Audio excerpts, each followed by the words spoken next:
Hello students, how are you? कैसे हैं आप सब? आज हम आपके लिए लेक्चर लेके आए केमिस्ट्री क्लास 11 से एटॉमिक स्ट्रक्चर, जो इनऑर्गेनिक केमिस्ट्री का सबसे बेसिक चैप्टर है, जिसका पूरा यूज पीरियोडिक क्लासिफिकेशन में है। और पीरियोडिक क्लासिफिकेशन का पूरा यूज केमिकल बॉन्डिंग में है, और केमिकल बॉन्डिंग का पूरा यूज ऑर्गेनिक केमिस्ट्री में है। यानी ओवरऑल ये जो चैप्टर आज हम पढ़ने वाले हैं वो पूरी तरीके से केमिस्ट्री, इसके ऊपर पूरी केमिस्ट्री बेस्ड है। अगर आप केमिस्ट्री में सही या फिर टैलेंटेड बनना चाहते हैं, केमिस्ट्री को अच्छे से सीखना चाहते हैं, तो 3 चैप्टर आपको बहुत अच्छे से आना चाहिए। कौन कौन सा? सबसे पहला चैप्टर है एटॉमिक स्ट्रक्चर। ये 3 जो चैप्टर लिख रहा हूँ, ये 3 चैप्टर अगर अच्छे से आता है तो आपको केमिस्ट्री अच्छे से समझ में आएगा। अगर इनमें कोई डाउट या कोई प्रॉब्लम है तो केमिस्ट्री हमेशा आपकी फंसी की फंसी रह जाएगी। पहला एटॉमिक स्ट्रक्चर, दूसरा पीरियोडिक क्लासिफिकेशन, पीरियोडिसिटी वाली चैप्टर जो है, और तीसरा केमिकल बॉन्डिंग। अगर ये 3 चैप्टर पे आपको कमांड है तो आप केमिस्ट्री में कहीं फंसेंगे नहीं। केमिस्ट्री के स्कोरिंग सब्जेक्ट है किसी भी कॉम्पिटिटिव पॉइंट ऑफ व्यू से, चाहे कोई भी कॉम्पिटिटिव पॉइंट ऑफ व्यू हो, केमिस्ट्री एक स्कोरिंग सब्जेक्ट है। कम समय में ज़्यादा क्वेश्चन आप कर सकते हैं, खासकर एमयू बीटेक की बात करें तो। नीट के लिए केमिस्ट्री बाय दोनों इंपॉर्टेंट है। ओके, तो let's start the first chapter का पहला लेक्चर, और वो क्या है? Atomic structure. आज का पहला लेक्चर एटॉमिक स्ट्रक्चर से हम लेते हैं। बहुत इंपॉर्टेंट चैप्टर है, बहुत इंटरेस्टिंग चैप्टर है, बहुत इजी चैप्टर है। एटॉमिक स्ट्रक्चर में बहुत सारे जो थ्योरेटिकल पार्ट है, एनसीईआरटी के पॉइंट ऑफ व्यू से देखे जाए शुरू में, उसकी बात हम लास्ट में कर लेंगे। हमारा अलग सिलेबस बना हुआ है, जो इम्पोर्टेंट है उसको पहले लेते हैं, जिससे ज़्यादातर सवाल आते हैं, जिससे सवाल आते ही आते हैं उसी को लेते हैं। ये पूरा का पूरा चैप्टर 4 क्वांटम नंबर के ऊपर बेस्ड है, और पहले हम उस क्वांटम नंबर को डिस्कस करेंगे। क्वांटम नंबर, क्वांटम नंबर क्या है, इससे कि कितने हैं ये जानना है। Quantum number basically it is the set of 4, it is set of 4, 4 के सेट। पहला क्वांटम नंबर जिसको हम लोग प्रिंसिपल क्वांटम नंबर कहते हैं, प्रिंसिपल क्वांटम नंबर कहते हैं, और दूसरा जिसको हम स्मॉल n से रिप्रेजेंट करते हैं। दूसरा क्वांटम नंबर जिसको हम अजीमुथल क्वांटम नंबर कहते हैं,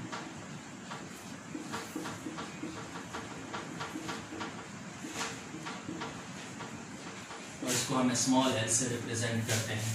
तीसरा क्वांटम नंबर जिसको मैग्नेटिक क्वांटम नंबर कहते हैं, और इसको हम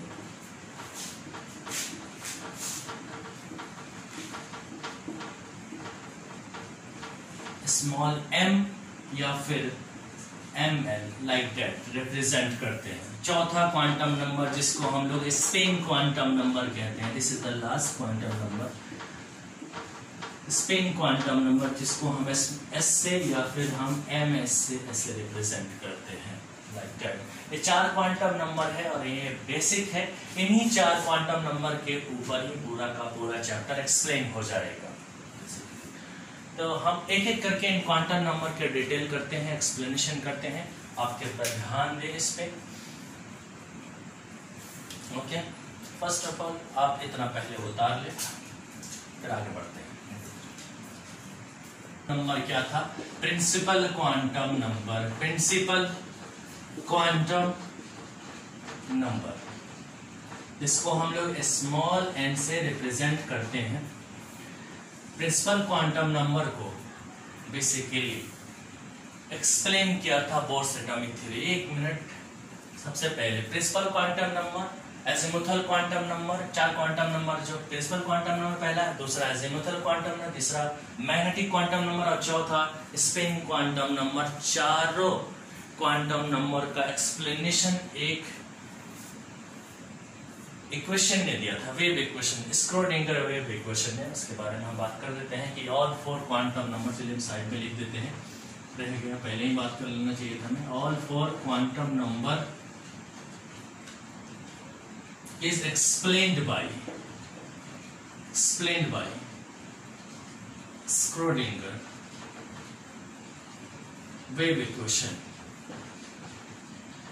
इसका बहुत बड़ा काम है वेव इक्वेशन में।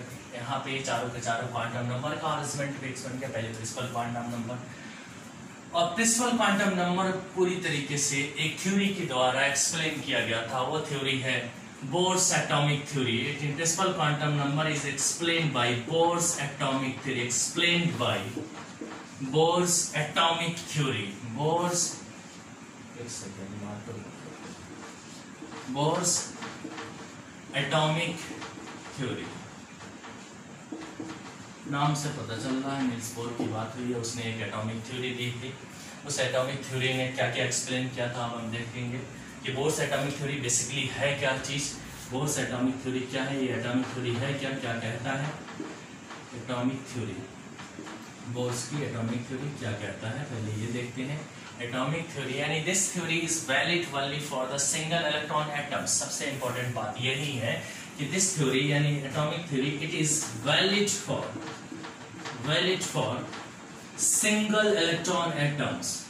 एक इलेक्ट्रॉन वाले जो एटम हो या फिर ऐसे आयन हो जिसमें एक इलेक्ट्रॉन हो, या सिंगल इलेक्ट्रॉन आयन भी हम कह सकते हैं, आधा लगा के यहाँ पे कर सकते हैं। सिंगल इलेक्ट्रॉन आयन भी हम कह सकते हैं, इलेक्ट्रॉन आयन भी हम कह सकते हैं। फॉर एग्जाम्पल अगर देखा जाए तो हम हाइड्रोजन एटम की बात कर रहे हैं। हाइड्रोजन एटम में एक ही इलेक्ट्रॉन है, तो इस एटम के लिए ये एटॉमिक थ्योरी जो बोर्स एटॉमिक थ्योरी है वैलिड है। हीलियम जिसमें दो इलेक्ट्रॉन होता है, मैंने एक प्लस चार्ज दे दिया, इसका मतलब एक इलेक्ट्रॉन मैंने इसमें से निकाल दिया, अब बचा कितना, एक इलेक्ट्रॉन, तो ये एक इलेक्ट्रॉन वाला आयन बन गया, इसके लिए भी वैलिड है। लिथियम 2+ अगर दे दिया, 3 इलेक्ट्रॉन, लिथियम के पास, लिथियम के एटॉमिक नंबर 3 होती है यानी 3 इलेक्ट्रॉन होता है इसके पास, और इसमें से मैंने 2 निकाल दिया तो बचा कितना, एक इलेक्ट्रॉन, एक इलेक्ट्रॉन वाला आयन हो गया, इसके लिए भी एटॉमिक थ्योरी वैलिड हो गया। और आता है फिर बेरिलियम। बेरिलियम का एटॉमिक नंबर 4 होता है और 4 में से हमने 3 को निकाल दिया, बचा एक, इसके लिए भी वैलिड हो जाएगा। अब आगे बोरॉन आता है। बोरॉन जिसके 5 एटॉमिक नंबर होता है यानी 5 इलेक्ट्रॉन होता है, उसमें से 4 निकाल दी, ऐसा हो ही नहीं सकता, 3 से ज्यादा हम इलेक्ट्रॉन मेटल में से किसी चीज में से निकाल नहीं सकते, 3 से ज्यादा इलेक्ट्रॉन नहीं निकलता है, इसीलिए बस इतना ही एटम के लिए ही वो वैलिड, इतना ही आयंस और एटम्स के लिए एटॉमिक थ्योरी वैलिड। इतना अगर आपको क्लियर है तो पहले उतारिए, फिर हम आगे बढ़ते हैं। एटॉमिक थ्योरी किन किन एटम साइंस के लिए वैलिड है उसके बारे में बात करिए। अब ये बोर्स एटॉमिक थ्योरी क्या क्या एक्सप्लेन करता है उसके बारे में देखते हैं। हेडिंग डालते हैं आप, explanation of Bohr's atomic theory. Explanation of atomic theory, basically Bohr's की उसी की बात चल रही है, आप सबको पता है अभी फिलहाल। Explanation of Bohr's atomic theory, पहला थ्योरी, इस थ्योरी ने पहला एक्सप्लेनेशन क्या दिया था, तो पहली एक्सप्लेनेशन है कि नंबर ऑफ ऑर्बिट इसने बताया था, यानी it means it explain number of orbit in any atoms. किसी भी एटम में कितने ऑर्बिट हो सकते हैं, कहा कि जिसको हम लोग n से रिप्रेजेंट करते हैं, प्रिंसिपल क्वांटम नंबर को भी हम लोग n से रिप्रेजेंट करते हैं, तो ऑर्बिट्स कहें या प्रिंसिपल क्वांटम नंबर कहें, दोनों सेम बात है। और ये 1 भी हो सकता है, 2 भी हो सकता है, 3 भी हो सकता है, 4 भी हो सकता है, 5 भी हो सकता है, इन्फिनिटी तक हो सकता है। किसी भी एटम में इन्फिनिटी नंबर ऑफ एटम्स हो सकता, नंबर ऑफ ऑर्बिट हो सकता है किसी भी एटम के अंदर, लेकिन हम उसी ऑर्बिट को काउंट करते हैं जिसमें इलेक्ट्रॉन होता है बेसिकली। और n क्या है, तो n नेचुरल नंबर है, आप देख भी सकते हैं कि ये 1 से स्टार्ट है और इन्फिनिटी तक गया है। n नेचुरल नंबर है, यानी कि कोई कहे कि n की वैल्यू 0 हो सकती है या नंबर ऑफ ऑर्बिट किसी एटम में 0 हो सकता है, तो ये पॉसिबल नहीं है, क्योंकि number of orbit natural number ही हो सकता है। 1 हो सकता है, 2 हो सकता है, 3 हो सकता है, 4 हो सकता है, 5 हो सकता है, इन्फिनिटी तक हो सकता है, क्योंकि ये n क्या है, नेचुरल नंबर है। n कभी भी 0 नहीं हो सकता, ये आपको याद रखना है। दूसरी एक्सप्लेनेशन क्या था इस atomic theory, Bohr's atomic theory का, ये भी इंपॉर्टेंट है कि इट आल्सो एक्सप्लेन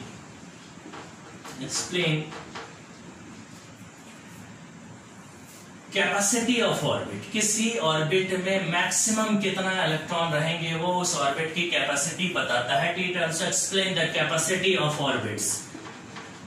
ऑर्बिट की कैपेसिटी बताएगा, किसी भी एटम का, किसी भी ऑर्बिट का capacity of any orbit of any atoms, किसी भी एटम का किसी भी ऑर्बिट का कैपेसिटी भी एक्सप्लेन किया था, इस थ्योरी के तहत एक्सप्लेन हुआ था।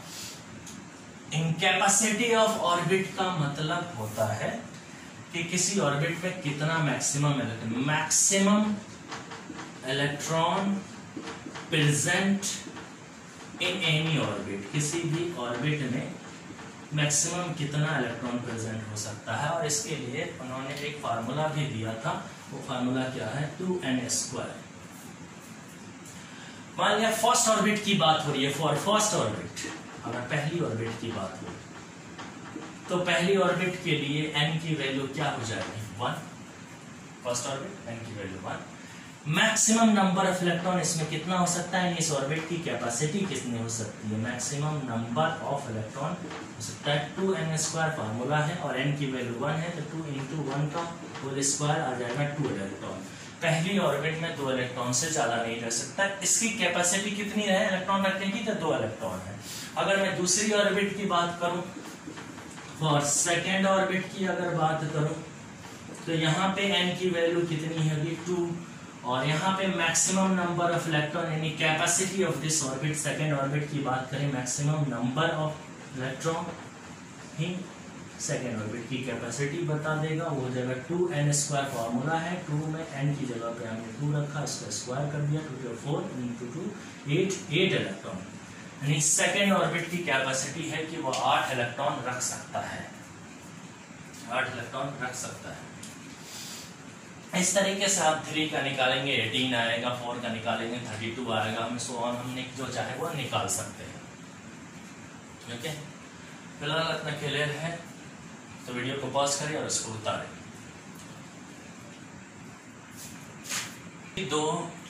अभी बोर्स की 2 थ्योरी के बारे में बात हो गई, 2 एक्सप्लेनेशन की बात हो गई बोर्स थ्योरी की। अब तीसरी एक्सप्लेनेशन के ऊपर, थर्ड एक्सप्लेनेशन के ऊपर चलते हैं। It also explain the size of orbit. It also explain the size of orbit. Explain the size of orbit.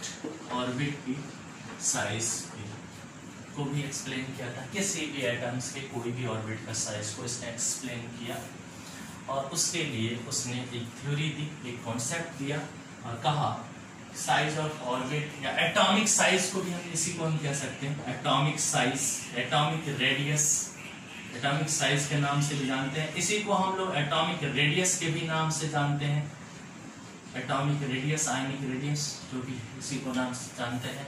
और इसके लिए जो सिंबल दिया स्मॉल r दिया, कहा कि small r is directly proportion to the n² z। n जो है n बराबर है number of orbit and z बराबर एटॉमिक नंबर। फिक्स्ड होता है हमेशा हर एटम के लिए, इलेक्ट्रॉन चाहे निकले या ना निकले, ठीक है, z की वैल्यू फिक्स होती है। तो पर्टिकुलर एटम के लिए z की वैल्यू फिक्स होती है, एटॉमिक नंबर हमेशा फिक्स रहता है।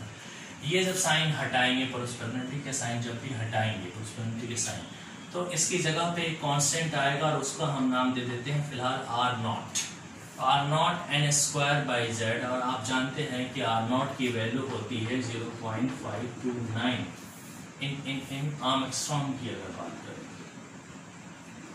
यानी कि पूरा का पूरा हमें रेडियस जो है आर्मस्ट्रॉन्ग नैनोमीटर वगैरह सब में किसी भी यूनिट में ले लेते हैं। फिलहाल हम आगे बात करते हैं। तो हम r की अब इस वक्त रिजल्ट क्या हो जाएगा, 0.529 n²/z। और मैं बताया कि एटॉमिक रेडियस का स्टैंडर्ड यूनिट जो होगी एटॉमिक रेडियस निकालने का, बेसिकली हम आर्मस्ट्रॉन्ग में भी रखते हैं, नैनोमीटर में भी रखा जा सकता है और पिकोमीटर में भी रखा जा सकता है। लेकिन ये 0.529 लिया तो बाहर हमें नैनोमीटर में रखना होगा, सॉरी आर्मस्ट्रॉन्ग में रखना होगा। अगर मुझे नैनोमीटर में रखना हो तो हम लिखेंगे 5.29 n² z नैनोमीटर। पिकोमीटर में लेना है तो फिर हम ऐसे लिखेंगे r बराबर 529 n² z पिकोमीटर में। तो अलग अलग यूनिट में हम अलग अलग तरीके से इसी को हम लिखेंगे और यूनिट के हिसाब से अलग अलग रिजल्ट होगा।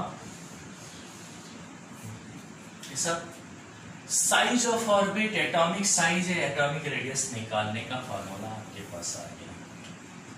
मान लिया कोई क्वेश्चन, सभी एक क्वेश्चन छोटा सा ले लेते हैं फिर हम आगे बढ़ते हैं। पहले यहीं पे हम छोटा सा क्वेश्चन कर लेते हैं। सपोज क्वेश्चन में आपसे पूछा कि find the ratio of size of first orbit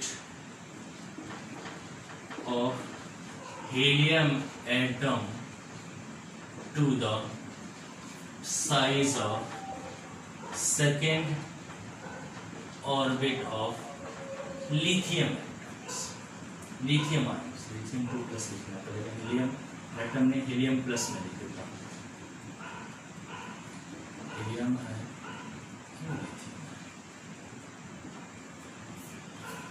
अब इसको आप पॉज करें, ट्राई करें, ठीक है। चलिए कर लिया, आगे बढ़ते हैं। क्या find the ratio of size of first orbit of helium atoms, यानी कि फर्स्ट ऑर्बिट हम लिख देते हैं R1 और ऐसे लिखते हैं helium plus upon size to the size of second orbit, size of second orbit यानी R2 लिथियम 2 प्लस।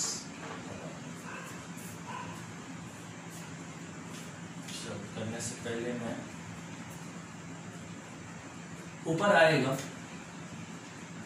0.529 n² और n की वैल्यू हीलियम के लिए, हीलियम की कौन से ऑर्बिट की बात हो रही है, तो पहली ऑर्बिट की बात आ रही है n², और एटम कौन सा हीलियम, जिसका एटॉमिक नंबर है 2, तो जेड की जगह 2 रख देंगे, नी अपॉन 0.529। रेशियो है तो कोई भी यूनिट ले ले, उससे कोई फर्क नहीं पड़ता, किसी भी यूनिट में ले ली। इसके सेकेंड ऑर्बिट की बात हो रही थी, n की जगह पे यहाँ पे 2 रखूंगा, उसका स्क्वायर करो, इसका लिथियम का एटॉमिक मास होता है 3, तो जेड की जगह में 3 रखूंगा। ये दोनों सेम है तो ये कैंसिल हो गए, ठीक है। और आगे हम सॉल्व कर देते हैं यहीं पे, ये हो जाएगा 1/2 और नीचे आ जाएगा 4/3। आगे सॉल्व करेंगे 1/2 एंड 4/3, 3/4, तो ये हो जाएगा 3/8। इसका रेशियो आएगा 3:8, 3:8। Okay, it's clear? क्लियर है तो वीडियो को पॉज करें।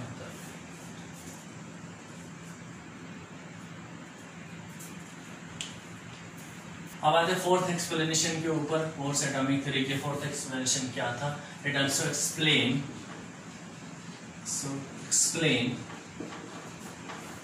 Velocity of electron.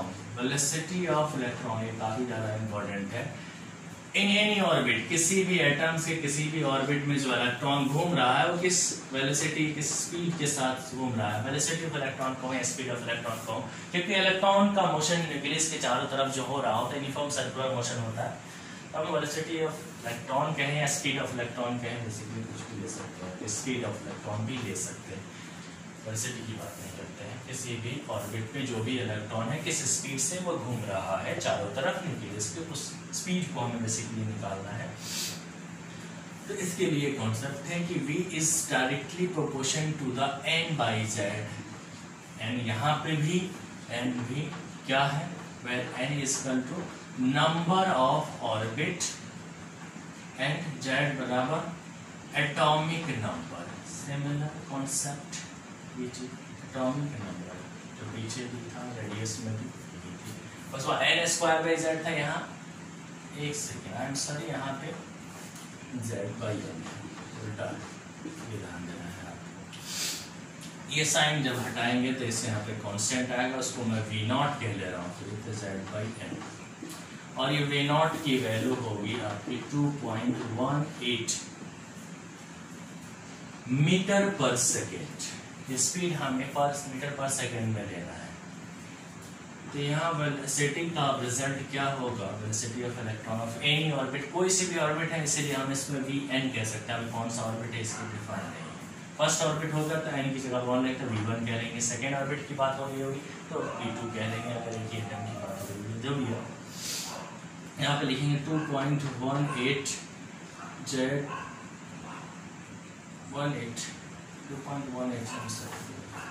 into 10 to the power 6 meter per second। 2.18 into 10 to the power 6 z/n metre पर सेकेंड। यह रिजल्ट आपका velocity of electron of any orbit. इसका और कोई नहीं है क्योंकि स्पीड हमेशा और हमेशा मीटर पर सेकेंड में लिया जाएगा।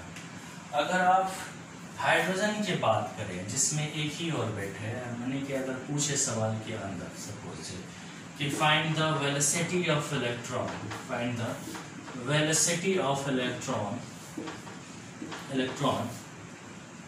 Of first orbit of hydrogen atom, तो सीधा कॉन्सेप्ट रखना है, formula Vn, velocity of electron of first orbit का v1 हो जाएगा यहाँ पे 2.18 into 10 to the power 6 first orbit of hydrogen का। ऑर्बिट कौन सी है, तो पहली हाइड्रोजन एटम की बात है तो z की वैल्यू, एटम का नाम दे रखा होगा उसी से हम z की वैल्यू निकाल लेंगे। हाइड्रोजन एटम की z की वैल्यू 1 होती है क्योंकि उसके एटॉमिक नंबर 1 होता है, और यहाँ फर्स्ट ऑर्बिट की बात हो रही है तो यहाँ पे भी हम 1 रखेंगे। यानी फर्स्ट ऑर्बिट से क्या है, n की वैल्यू 1 और हाइड्रोजन एटम से क्या पता चला, z की वैल्यू 1। आगे मीटर पर सेकेंड लगा देंगे।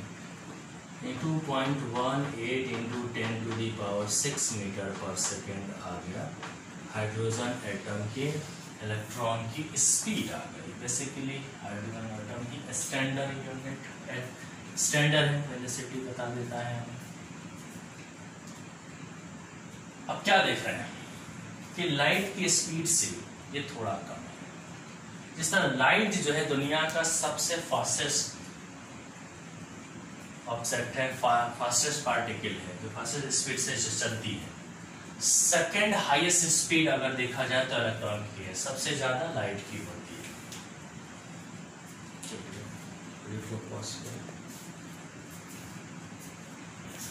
तो फिर हमने देखा कि इलेक्ट्रॉन की स्पीड, अगर एक ही इलेक्ट्रॉन है हाइड्रोजन एटम में देखा एक ही इलेक्ट्रॉन है फर्स्ट ऑर्बिट में, उसकी स्पीड हमने निकाला था, हमारा स्पीड आया क्या आता है, वो स्टैंडर्ड स्पीड हाइड्रोजन के इलेक्ट्रॉन की स्पीड को देखते ही हमें स्टैंडर्ड स्पीड ऑफ इलेक्ट्रॉन की आ जाती है। इलेक्ट्रॉन की स्पीड क्या है, चलिए स्पीड ऑफ इलेक्ट्रॉन देखा जाए। पहली ऑर्बिट की लेते हो जिसका एक ही इलेक्ट्रॉन है, हाइड्रोजन एटम की बात है, स्पीड ऑफ इलेक्ट्रॉन है 2.18 into 10 to the power 6 metre पर सेकेंड। ठीक है, अगर स्पीड ऑफ लाइट की बात करें तो वो कितनी है, 3 into 10 to the power 8 metre पर सेकेंड। यानी कि स्पीड ऑफ लाइट फास्टेस्ट है, मैक्सिमम है। अगर कोई चीज देखा जाए तो ये मैक्सिमम वैल्यू है, हाईएस्ट है स्पीड के लिए टर्म में, और ये सेकंड मैक्सिमम, सेकंड हाईएस्ट है। और कितना कम है लाइट से, तो अप्रोक्सीमेटली जो है approximately speed of electron is 100 times slower than speed of light। चलिए आज के लेक्चर में बस इतना ही, बाकी हम नेक्स्ट लेक्चर में कवर करेंगे। कोई डाउट्स होगा तो आप कमेंट सेक्शन में कमेंट करें, हम अगले लेक्चर में उस डाउट्स को पहले क्लियर करेंगे, फिर हम आगे बढ़ेंगे। फिलहाल जो है अगर किसी को वीडियो पसंद आए तो इसको लाइक करें, जो लोगों ने चैनल को सब्सक्राइब नहीं किया उससे पहले सब्सक्राइब करें प्लीज़। Okay bye. इसमें एनर्जी रह जा रही है मेरे